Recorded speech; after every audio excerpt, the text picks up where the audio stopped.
One of the most notorious kings of England was Henry VIII, who is best remembered for the fact he had 6 wives, and he executed 2 of them inside of the Tower of London. The Tudor King was known for being a ruthless and brutal man, and there were 70,000 people who were condemned to death and were executed within England during Henry's reign. But another lesser-known fact about the king is the fact that he had many mistresses, and there were fathers and husbands who were even encouraging their wives and daughters to try and bed the grotesque king to make sure that they could have a promotion inside of the king's household. But there were some infamous mistresses of King Henry VIII, and one of them gave him everything he wanted in a son, despite the fact he was technically illegitimate. But Henry bestowed such honours on this boy that many thought he would become his heir and successor. But there was also a mistress whose sister went on to marry the king and be the infamous second wife who lost her head inside the Tower of London. In total, there are 3 confirmed mistresses that served King Henry VIII. However, there were many more who were rumoured. One of the most prominent was Bessie Blount, or Elizabeth Blount, and she was the woman, as mentioned, who gave birth to Henry's son. Bessie was a young girl when she first emerged at the court of the king, and she served as Henry's first wife, Catherine of Aragon's maid of honour. But Henry VIII hunted for women to sleep with inside of his wife's close circles. He noticed Bessie, and then requested that she come to his chambers after dark. And around the year 1514, Bessie became the king's royal mistress. They had relations for a period of around 8 years, which shows that Henry did not get tired and bored of her.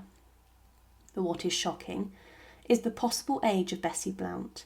It has been speculated that she was born between 1498 and 1502, and if we take the latter figure, then it's disturbing to consider her age when she became a royal mistress, as she was a mere teenager. But her relationship with the king did last, compared to other women who the king slept with, and he then got tired of. But on the 15th of June 1519, Bessie gave birth to the illegitimate son of Henry VIII the king, who was named Henry after his father, and he was given the surname Fitzroy, meaning offspring of royalty and the monarchy. Fitzroy was also made the Earl of Nottingham and the Duke of Richmond and Somerset, and Henry's own father was actually the Duke of Richmond. Henry VIII acknowledged Fitzroy as his own, and many believed that he was preparing this boy to be the successor and heir to the throne, despite the fact his mother was not a wife or queen. He gave him immense privileges and elevated him to the peerage, but Fitzroy meant a lot to Henry VIII, as it showed that he could produce healthy male heirs and sons who would become the future kings and rule the Tudor dynasty for some time. However, following the birth of Fitzroy, Bessie Blount was cast aside, and she entered a marriage with a man named Gilbert Talboys. Following this, her involvement in the royal court diminished, and she was, as mentioned, forgotten about, as Henry had the son he wanted. But a number of people said she was much more beautiful than the king's second wife, Anne Boleyn. But Henry Fitzroy's life would end in tragedy also, as he died when he was just a teenager. However, following this affair, the king then switched his attention to the most famous mistress that he would take to his bed, and this was the sister of his future second wife, Anne Boleyn.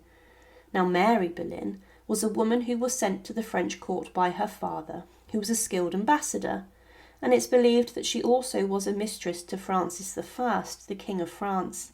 He labelled her the English mare, and scandalously went further, describing Mary Boleyn as a very great whore and the most infamous of all. However, following the Boleyns' return to England, Mary became a maid of honour to Catherine of Aragon, and she was said to have been a very beautiful woman, and someone who possessed more beauty than her sister Anne Boleyn, the future queen. However, she then married William Carey, a powerful courtier, and the king was a friend of the couple, and he was a guest at their wedding, and it may have been at the wedding where she caught the king's eye. However, Mary Boleyn then was invited to the king's bedchamber, and he asked for her to come to the royal apartments on a regular basis. Her husband may have even encouraged this. and Mary was said to have been a beautiful woman who would satisfy Henry VIII's desires and wishes. But her husband had to allow this to happen. But further rumours then emerged about the relationship Henry VIII and Mary Boleyn had, and it was suspected that Mary's eldest children may have been fathered by the king. Henry VIII was sleeping with his future wife's sister, and he later used this reasoning as a way to get rid of Catherine of Aragon, who had been married to the king's brother Arthur previously. Henry VIII did whatever he wished, and of course he later married Anne Boleyn, meaning he had bedded both of the Boleyn girls. Mary, though, as mentioned, was more attractive, but Anne was said to have possessed greater wit, ambition and intelligence, and she did not want to become a mistress like her sister, and she had learned from Mary's misfortunes and mistakes. And Anne wanted herself to become a queen, and not just someone ordered to sleep with the king. But Mary's relationship with her sister then deteriorated. However, the third mistress of Henry VIII who was confirmed was Mistress Shelton, or Margaret Madge Shelton. Imperial Ambassador Eustace Chapuis mentioned this in a report, and it's believed that one of the Shelton sisters was one of the mistresses for around 6 months. The relationship began around February 1535. Many have believed that this was Margaret. Chapuis mentioned that Madge Shelton had attended on the Queen, Anne Boleyn, when she tragically miscarried a child. However, she was one of the king's closest friends and attendants. This meant that the king, yet again, had hunted for a mistress in the circles of his wife's ladies-in-waiting. Some other accounts claim that it was the other Shelton sister, Mary, who may have been a mistress, and some have said she could have been the king's 4th wife over Anne of Cleves at one point. However, it is interesting to consider that the king began intimate relations with 3 of his wives before he then decided to marry them, and it's not known if these interactions before or after marriage. It's often said that Anne denied the king until the wedding day, but he then became enamoured with her when he ended his affair with Mary Boleyn. Henry VIII, it was known, was having relations with Jane Seymour whilst married to Anne Boleyn, and he also had relations with his 5th wife, Catherine Howard, who was a maid of honour to his 4th wife, Anne of Cleves. He continued to search for mistresses, and he may have been looking for a 7th wife throughout his marriage to Catherine Parr, his 6th. One possible woman was Jane Poppincourt, who was a French maid of honour, and she also held a position in the English courts. There were rumours in the royal household that she had become a mistress of the king around the year 1514, and they could have had a brief affair, but she then wanted to go home and was said to have not been welcome at the English court. Another possible and rumoured mistress of Henry VIII was a lady known as Anne Bassett. She was said to have served Queen Jane Seymour, and she was involved in her lying in as she was preparing for the birth of Henry's heir and son, Edward VI.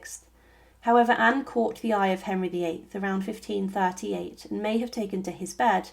Some even reported back in Europe that they expected Anne Bassett to become the 4th wife of the king, and this belief was repeated following the execution of his 5th wife, Catherine Howard.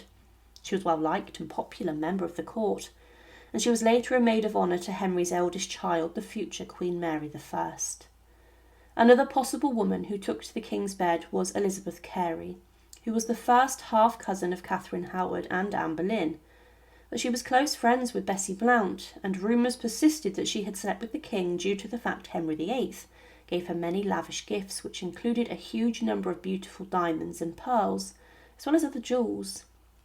It's believed he did not do this for every woman, so was he possibly buttering her up to become his mistress or wife? But throughout the decades-long reign of Henry VIII, there were many different women who took to the bed of the Tudor monarch. Many were encouraged to do so by their husbands and fathers, as they believed they would get greater advancement, titles and even land for this. But if the king wanted to sleep with a woman, tragically there was little that a woman could do, as they believed it was their duty to please the king, and Henry VIII was certainly not a man anyone wanted to upset. Thank you for watching, and to support, please subscribe to Her Remarkable History. Thank you.